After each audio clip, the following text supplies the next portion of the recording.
From the breathtaking colors and undeniable contrast, see the incredible with Hisense 4K ULED TVs. Finally, loud colour. TV to the power of Q. How cool do these new TVs look? I'm just glad that we don't need a new TV. I mean, can you imagine trying to choose between...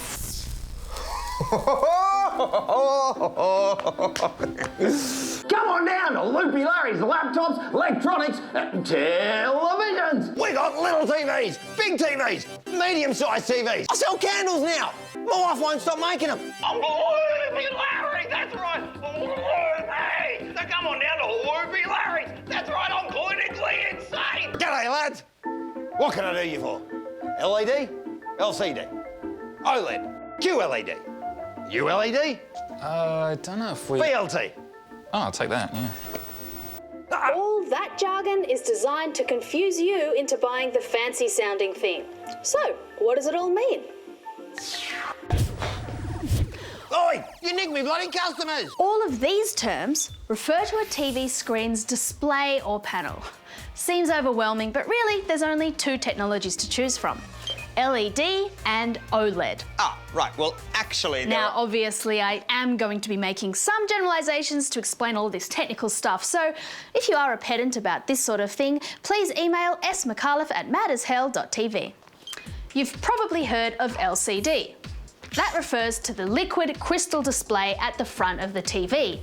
LED refers to the lights behind it. And if you see LED, LCD, or LED/LCD, they're all talking about the same kind of display. So all LED TVs are the same? Are they? Most LED TVs arrange the lights along the edges. Or there's full array LED, which has lights across the entire back of the screen. They're bulkier, but they're the best option for picture quality, if they have something called local dimming, which means the backlights can dim some areas of the screen while keeping other areas bright. Oi, don't forget about QLED and ULED. Companies will put all manner of letters in front of the LED to try to impress you, but these TVs still use LED backlights. Please, tell me more about the lights inside a TV. Actually, that's it Oh, thank God. for LEDs. Now, let's move on to OLEDs. OLED TVs don't need backlights because each pixel can emit its own light and switch on and off completely, which means... Which means perfect black levels. No, I'm pretty sure TV's just off. Right. But perfect black levels don't come cheap. Whoa. Look at the contrast on the flames against the dark background. Totally worth it. Totally, yeah. Yep. Can we go home now? Actually, TV companies often say you can. Bring cinema home with 4K UHD.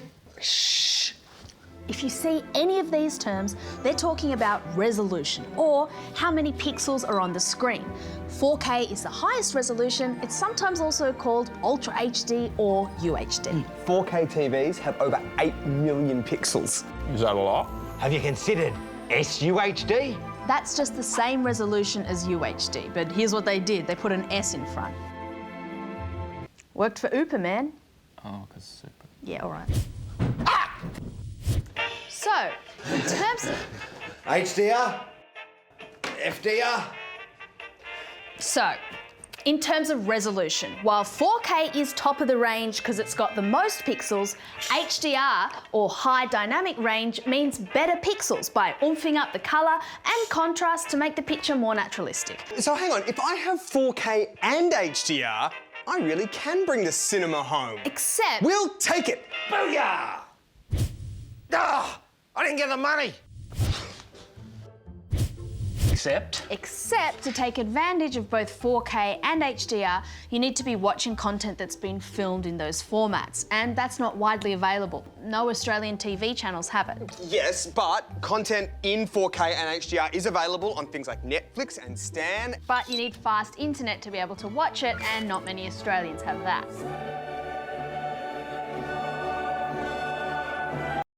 Great. Now we'll never know if the Queen becomes the Queen. And if you're watching low-res stuff like reruns of The Nanny, a 4K TV might actually make it look worse. No, we mainly watch Netflix stuff. And pirated movies. Pirate movies, like Pirates of the Caribbean. Yeah, that you've downloaded illegally. All of that being said, 4K TV is looking like it will eventually be the new standard in film and broadcast, not just a fad like curved screens or 3D TV. It's not a fad. So how come this fancy new TV makes my movies look kinda cheap? I'm flying a bloody dragon! Whee! If you put on a movie but it feels weird or cheap or like you're watching outtakes instead of the film, you're probably experiencing the soap opera effect. The soap opera effect? I haven't heard of it. It's caused by a feature on new TVs called motion smoothing. It reduces blurring. It can be good for sports, but not so much movies. How do we stop it? You can turn off motion smoothings in settings or just watch your movies in cinema mode. Also, I slept with your father. Sorry, what did you say about my dad? I said, let's talk about screen size.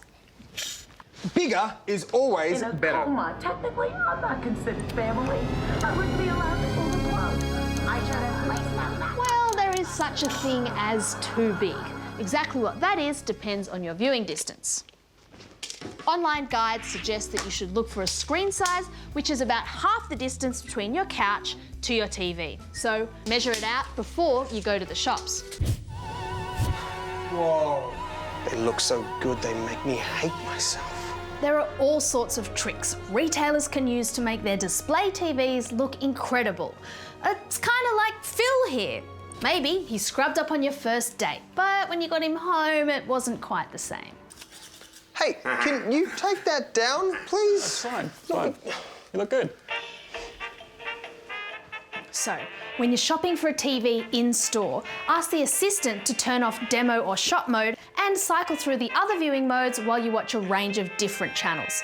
Look out for older shows like The Nanny appearing blocky or pixelated, especially on cheaper 4K TVs. Oh, and play around with the remote. You want to test the feel of it and see how easy it is to use the electronic program guide. Remember, if it's annoying you in the shop, it's going to drive you crazy at home. Check the contrast of light areas in dark scenes and see how well the TV handles movement by watching sport. Also, check to see if the skin tone looks natural. Looks pretty natural to me. Remember your viewing distance. Try to watch the TVs in the store from that distance. And you can always bring along a USB with your favourite shows on it to see how they'll look. We can watch Pirated from the Caribbean. If there's a USB port. We'll tell the shop assistant what devices you'll want to plug into the TV. And if you bought a TV because they told you it could do something and it turns out it can't, you're entitled to a refund or a replacement.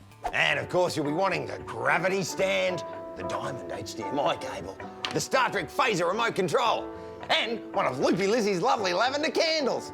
They might try and flog you a bunch of overpriced extras at the point of sale, so don't get sucked in. This one comes with a manufacturer's warranty of 12 months. And after that? It's not our problem. Actually, it is.